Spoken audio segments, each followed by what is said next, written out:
बांग्लादेश में क्रिसमस से एक दिन पहले ईसाई समुदाय से जुड़े लोगों के 17 घर जला दिए गए। ये घटना बंदरबन जिले के चटगांव पहाड़ी इलाके में हुई, जहां पीड़ितों का दावा कि जब वे क्रिसमस के मौके पर प्रार्थना करने के लिए चर्च गए थे, तब मौके का फायदा उठाकर उनके घरों में आग लगाई गई।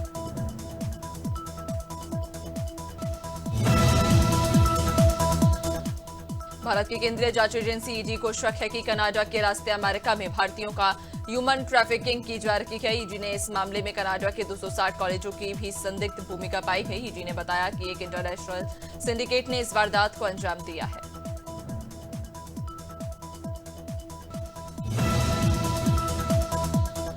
कजाकिस्तान में एक पैसेंजर प्लेन क्रैश हो गया, जिसमें 38 लोगों की मौत की जानकारी मिली। हादसे के करीब 10 घंटे बाद उप प्रधानमंत्री करात ने मृतकों की संख्या की पुष्टि की। रिपोर्ट्स के मुताबिक प्लेन में 62 यात्री और 5 क्रू मेंबर थे। विमान अजरबैजान से रूस की ओर की राजधानी जा रहा था, लेकिन कजाक शहर से लगभग 3 किलोमीटर दूर इमरजेंसी लैंडिंग करनी पड़ी। बांग्लादेश ने अपने सैनिकों की ट्रेनिंग के लिए पाकिस्तान आर्मी की टीम को बुलाया। 1971 के भारत पाक युद्ध में करारी हार के 53 साल बाद एक बार फिर पाकिस्तानी आर्मी बांग्लादेश की जमीन पर कदम रखेगी। पाक आर्मी के एक मेजर जनरल रैंक के अफसर के नेतृत्व में एक स्पेशल टीम बांग्लादेशी आर्मी की ट्रेनिंग देगी। अमेरिकी राष्ट्रपति जो बाइडेन ने यूक्रेन पर हुए रूसी मिसाइल और ड्रोन हमले की निंदा की। बाइडेन ने आरोप लगाया कि रूस ने मिसाइल और ड्रोन हमले के जरिए यूक्रेन की एनर्जी ग्रिड को निशाना बनाया। इसके जरिए रूस की सर्दी में यूक्रेनी लोगों की बिजली सप्लाई काटना चाहता है। बाइडेन ने यूक्रेन को मदद देने की बात कही।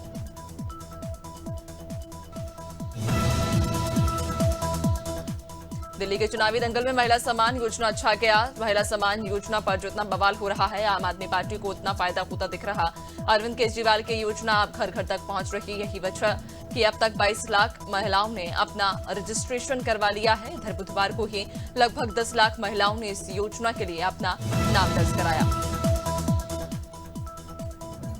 और इधर छत्तीसगढ़ कांग्रेस में जल्द बड़ा बदलाव देखने को मिल सकता है। कांग्रेस करीब 30 जिलों के अध्यक्ष बदलने जा रही है। ग्रामीण और शहरी मिलाकर ये बदलाव किए जाएंगे। दरअसल बतौर विपक्ष कांग्रेस और आक्रामक मोड पर आना चाहती है। इसके लिए आमूलचूल परिवर्तन को लेकर मुहर लग गई है। 52 किलो सोना और 10 करोड़ रुपए कार में रखने वाले आरटीओ के पूर्व सिपाही शरभ शर्मा के खिलाफ लुकआउट नोटिस जारी हो गया। सूत्रों के मुताबिक जैसे कि वह दुबई से भारत पहुंचेगा, उसे गिरफ्तार कर लिया जाएगा। लोकायुक्त की जांच में पता चला कि उसकी मां ने बेटे को अनुकंपा नौकरी दिलाने के लिए झूठा शपथ पत्र दिया था। मां पर भी एफआईआर हो सकती है। उत्तर प्रदेश की योगी सरकार महाकुंभ 2025 को भारतीय संस्कृति और एकता का वैश्विक प्रतीक बनाने के लिए जुटी हुई। इसी के तहत उत्तर प्रदेश सरकार के मंत्री अलग अलग राज्यों में पहुंचकर वहां की सरकार और जनता को महाकुंभ में आने का निमंत्रण दे रहे हैं।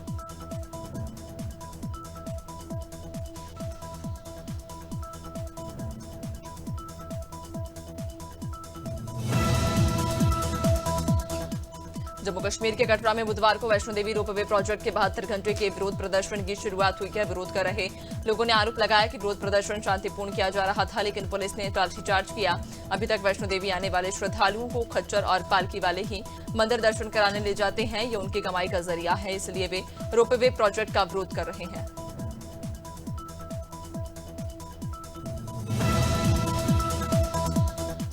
पार्वती काली सिंध चंबल लिंक परियोजना के अंतर्गत शिवना बैराज परियोजना का निर्माण होने जा रहा, जिससे आम नागरिकों में खुशी का माहौल है। और इसी को लेकर भगवान पशुपतिनाथ मंदिर स्थित घाट पर शिवना मैया की महाआरती का आयोजन किया गया। आरती के साथ ही घाट पर दीप प्रज्वलन, लाइट शो और 1000 लैंप उड़ाए गए। इसके साथ ही घाट पर गुजरात के अहमदाबाद राजकोट हाईवे में देर रात 2 ट्रक आपस में भिड़ गए। हादसे में 2 की मौत हो गई है, वहीं 3 लोग घायल हो गए। बता दें कि यह हादसा चोटिला से अहमदाबाद जा रहे कपड़े लदे ट्रक का टायर फटने से हुआ। ये ट्रक दूसरी तरफ से आ रहे ट्रक से टकरा गया। इस ट्रक में गेहूं और चावल की बोरियां भरी हुई थी, जिसके बाद ब्लास्ट हो गया। जयपुर एलपीजी टैंकर ब्लास्ट में गंभीर रूप से झुलसे एक और व्यक्ति ने आज हॉस्पिटल में दम तोड़ दिया। इसी के साथ हादसे में मरने वालों की संख्या 19 हो गई है। इसमें एक पूर्व आईएएस भी शामिल। बता दें कि जयपुर अजमेर हाईवे पर 20 दिसंबर की सुबह दिल दहला देने वाली घटना हुई थी। 28 साल के लालाराम 60% झुलस गए थे, उन्हें वेंटिलेटर पर रखा गया था। झांसी में मालगाड़ी पटरी से उतर गई। मालगाड़ी झांसी के वीरांगना लक्ष्मीबाई रेलवे स्टेशन पर पहुंची थी। स्टेशन से लगभग 300 मीटर आगे गाड़ी का एक डिब्बा पटरी से उतर गया। इससे वंदे भारत समेत कई गाड़ियां प्रभावित हुई। घटना की जानकारी के बाद रेलवे के तमाम अधिकारी ट्रैक को दुरुस्त करने में लगे हुए।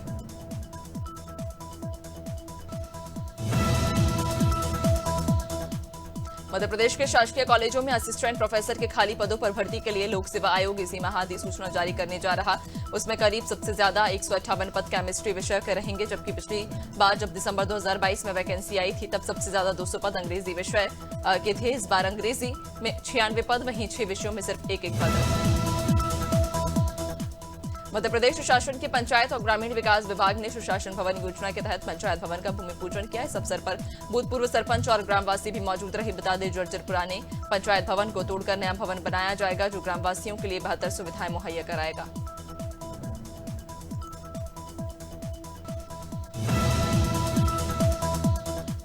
फतेहपुर के भारत रत्न अटल बिहारी वाजपेयी जी की जयंती धूमधाम से मनाई गई। राज्य मंत्री अजीत सिंह पाल ने राधानगर अंदौली पुलिया स्थित सागर कॉन्वेंट अड्डा कॉलेज में अटल प्रदर्शनी का शुभारंभ किया और अटल पत्रिका का अवलोकन किया। इस दौरान छात्र छात्राओं की कार्यक्रम में सक्रिय भागीदारी दिखी।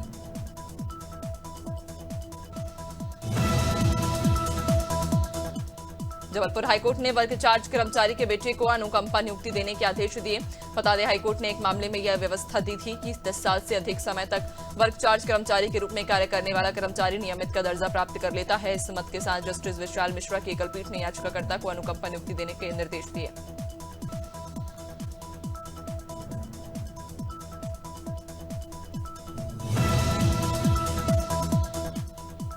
लखनऊ दौन में भारतीय जनता पार्टी ने अटल बिहारी वाजपेयी जी की जयंती धूमधाम से मनाई। कार्यक्रम की शुरुआत दीप प्रज्वलन से हुई, जिसके बाद भाजपा के वरिष्ठ जनों और लोकतंत्र सेनानियों को शाल, श्रीफल और पुष्पमाला से सम्मानित किया गया। मंडल अध्यक्ष राजेंद्र गोल्हानी और जिला प्रतिनिधि नहर पटेल ने इसे सम्मान समारोह का आयोजन किया।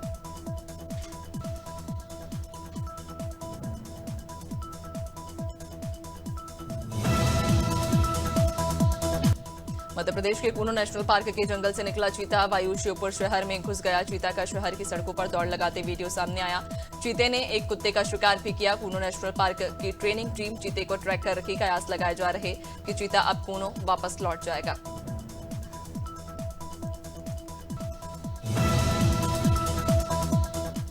वाराणसी के रामनगर इलाके में 8 साल की बच्ची की अपहरण और हत्या के आरोपी को पुलिस ने मुठभेड़ के बाद गिरफ्तार कर लिया और बुधवार रात लगभग 2 बजे पुलिस ने आरोपी को घेरा तो उसने फायरिंग शुरू कर दी। पुलिस की जवाबी फायरिंग में आरोपी के पैर में गोली लगी, जिसके बाद पुलिस ने उसे गिरफ्तार कर लिया है।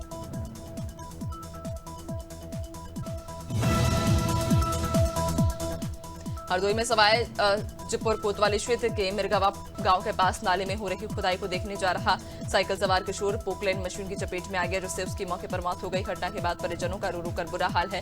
सूचना पाकर पुलिस मौके पर पहुंची, शव को कब्जे में लेकर पोस्टमार्टम के लिए भेज दिया है।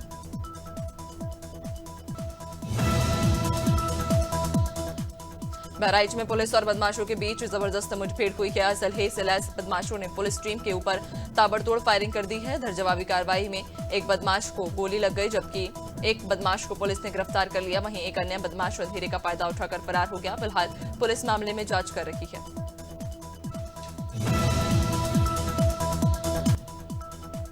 लखनऊ पुलिस ने डबल एनकाउंटर किया। अलग अलग मुठभेड़ में 3 बदमाशों के पैर में गोली मारी। पहली मुठभेड़ कृष्णानगर इलाके में हुई। इसमें एक के पैर में गोली लग गई, जबकि दूसरे को गिरफ्तार कर लिया गया। दूसरी 40 मिनट बाद गोमती नगर में हुई। इसमें पुलिस ने 2 बदमाशों को पैर में गोली मारकर पकड़ लिया। मुठभेड़ में घायल तीनों।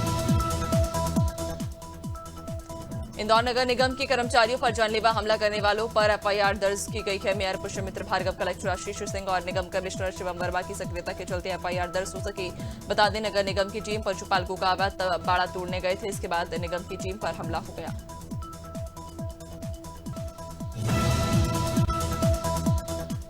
दिल्ली पुलिस ने सोशल मीडिया पर पिस्टल के साथ रील बनाने वाले 3 लोगों को गिरफ्तार किया है। बता दें, वीडियो सोशल मीडिया पर वायरल होने के बाद पुलिस ने मामला दर्ज किया और 3 लोगों को गिरफ्तार कर लिया। गिरफ्तार आरोपियों में 2 युवक सोशल मीडिया पर हथियार के साथ वीडियो बनाते थे।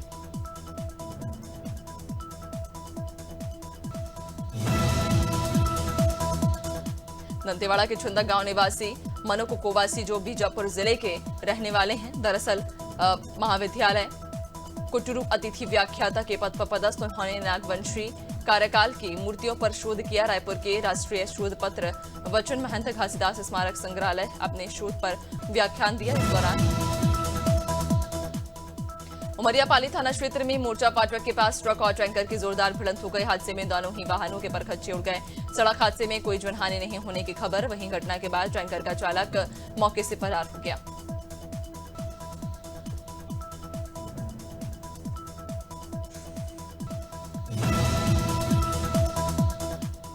बलिया में परिजन से नाराज होकर घर से निकली नाबालिग के साथ गैंगरेप की घटना सामने आई। मामले में दोबाहर थाना पुलिस ने दोनों आरोपियों को गिरफ्तार करके सलाखों के पीछे पहुंचा दिया। पुलिस के मुताबिक नाबालिग देर रात अपने परिजनों से झगड़ा होने के बाद घर से निकली थी। इस दौरान दोनों युवकों ने घटना को अंजाम दिया।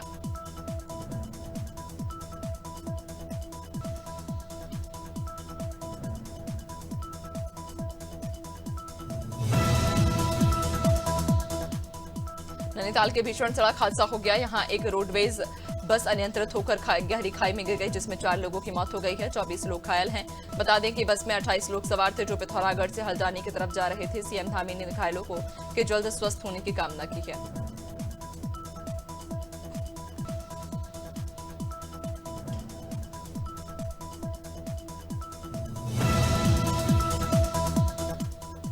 ग्वालियर की बेहट पुलिस ने लूट की झूठी कहानी रचने वालों का पर्दाफाश कर दिया। साथ ही पुलिस ने 4 आरोपियों को भी गिरफ्तार कर लिया। दरअसल बेहट थाने में अजय कुशवाहा ने शिकायत दर्ज कराई थी कि बदमाशों ने उसका ट्रैक्टर लूट लिया। अजय ने पूछताछ में बताया कि बीमा से फाइनेंस की किस्त चुकाने के लिए उसने राजीव के कहने पर लूट की झूठी शिकायत दर्ज कराई थी। Unimech aerospace and manufacturing limited की आईपीओ के लिए आज यानी 26 दिसंबर को बोली लगाने का आखिरी दिन। 2 दिनों में ये आईपीओ टोटल 9.60 गुना सब्सक्राइब हो चुका है। रिटेल कैटेगरी में ये इशू सबसे ज्यादा 10.89 गुना सब्सक्राइब हुआ। वहीं क्वालिफाइड इंस्टीट्यूशनल बायर्स कैटेगरी में 4.89 गुना और नॉन इंस्टीट्यूशनल। अदानी समूह ने घोषणा की है कि वह अगले 5 सालों में $10 बिलियन का निवेश करेगा, जो मुख्य रूप से नवीकरणीय ऊर्जा क्षेत्र में होगा। समूह का लक्ष्य 2030 तक विश्व का सबसे बड़ा ग्रीन एनर्जी उत्पादक बनना। इस निवेश से अदानी ग्रीन एनर्जी को सोलर पावर, हाइड्रोजन और ऊर्जा भंडारण परियोजनाओं में लाभ मिलेगा। टाटा मोटर्स ने 2025 के लिए अपनी नई इलेक्ट्रिक वाहन लाइनअप का खुलासा किया। इसमें 5 नए ईवी मॉडल्स शामिल, जिनमें एसयूवी, हैचबैक और सेडान जैसे वाहन होंगे। कंपनी का उद्देश्य इलेक्ट्रिक वाहनों को किफायती और सुलभ बनाना, ताकि वे भारतीय बाजार में ज्यादा से ज्यादा ग्राहकों तक पहुंच सके।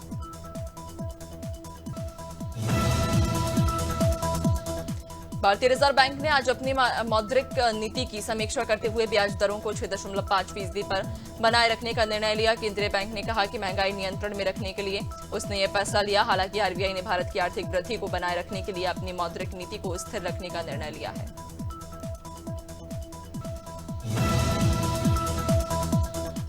रिलायंस इंडस्ट्रीज ने घोषणा की कि वह 5G सेवाओं को मार्च 2025 तक देश भर में लॉन्च कर देगा। कंपनी जियो 5G के लिए पहले मुंबई, दिल्ली और बेंगलुरु जैसे बड़े शहरों में सेवा शुरू करेगी, फिर धीरे धीरे पूरे देश में इसकी पहुंच बढ़ाएगी। रिलायंस ने इस कदम के लिए भारी निवेश किया है और इसके लिए नवीनतम तकनीकी साझेदारों के साथ मिलकर काम कर रही है।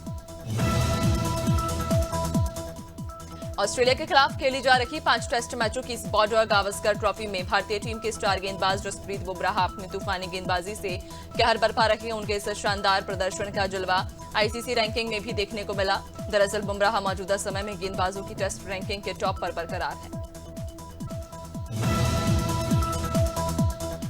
भारत और ऑस्ट्रेलिया के बीच बॉर्डर गावस्कर ट्रॉफी का चौथा टेस्ट मेलबर्न के एमसीजी पर खेला जा रहा। ऑस्ट्रेलियाई टीम टॉस जीतकर पहले बैटिंग कर रही है। यह मैच दोनों टीमों के लिए वर्ल्ड टेस्ट चैंपियनशिप के फाइनल में पहुंचने के लिए काफी अहम। दोनों टीमों के खिलाड़ी पर इसका दबाव दिखा।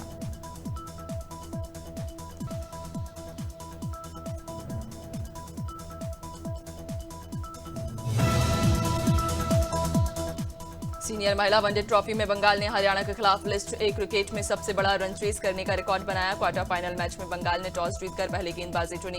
हरियाणा ने 50 ओवर में 379 रन बनाए। जवाब में बंगाल ने 49.1 ओवर में 5 विकेट खोकर 390 रन का टारगेट हासिल कर लिया।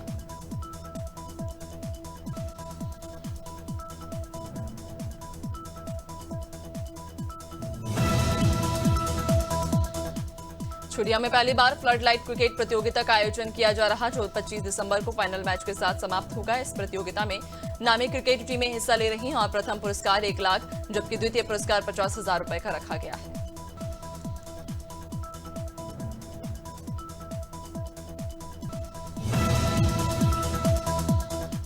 आलिया भट्ट की एक्शन ड्रामा फिल्म राजी का सीक्वल बनने जा रहा। फिल्म की निर्देशक मेघना गुलजारने ने कहा, राजी 2 में आलिया भट्ट का किरदार एक नई दिशा में जाएगा। राजी 2 के लिए आलिया भट्ट ने अपनी शारीरिक और मानसिक तैयारी शुरू कर दी और फिल्म की कहानी उसके किरदार के भारत और पाकिस्तान के बीच बढ़ते संबंधों पर केंद्रित होगी।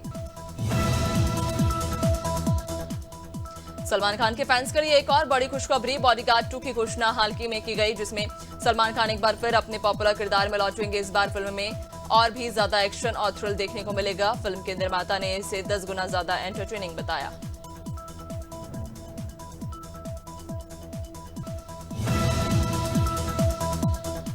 शाहरुख खान और दीपिका पादुकोण की सुपरहिट फिल्म पठान के बाद अब फिल्म निर्माता आदित्य चोपड़ा ने पठान 2 का आधिकारिक ऐलान कर दिया, जिससे दर्शक और फैंस बेहद उत्साहित हो गए हैं। शाहरुख खान ने ट्वीट कर इस खबर की पुष्टि की और लिखा, किसी भी मिशन का अगला कदम एक चुनौती होता है और हमें इसे साइड की तरह पूरा करना है।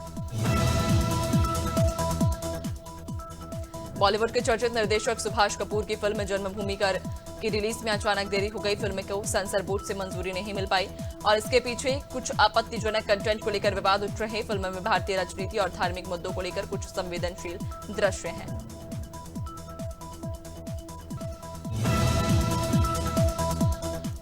रणवीर सिंह और दीपिका पादुकोण एक बार फिर साथ नजर आएंगे। इस जोड़ी को एक रोमांटिक थ्रिलर फिल्म में साथ दिखा जाएगा, जिसका नाम तूफान। फिल्म का निर्देशक जोया अख्तर करेंगी, जो इस जोड़ी के साथ अपनी तीसरी फिल्म में काम करने जा रही हैं।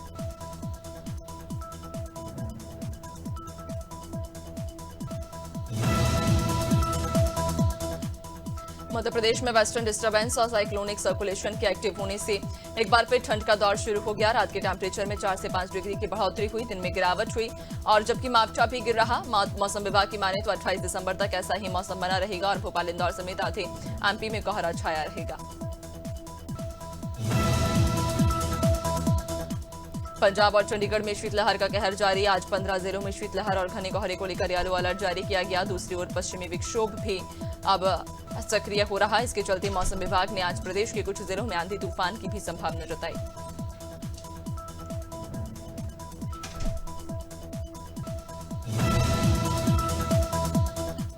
हिमाचल प्रदेश में क्रिसमस के बाद अब न्यू ईयर पर भी अच्छी बर्फबारी के आसार हैं। प्रदेश भर से हिल स्टेशन पर आने वाले टूरिस्ट बर्फ के बीच 2025 का स्वागत कर पाएंगे। मौसम विभाग के माने तो न्यू ईयर से पहले प्रदेश के 7 जिलों में अच्छी बर्फबारी होगी। राहत की बात यह कि 30 से और 31 दिसंबर को मौसम साफ हो जाएगा। हरियाणा में कड़ाके की ठंड का दौर जारी। पहाड़ों पर बारिश और बर्फबारी के कारण प्रदेश में दिन और रात के तापमान में लगातार गिरावट आ रही। उत्तर दिशा से चल रही हवाएं भी ठिठुरन बढ़ा रही। मौसम विभाग ने 12 जिलों में घने कोहरे का येलो अलर्ट जारी किया है।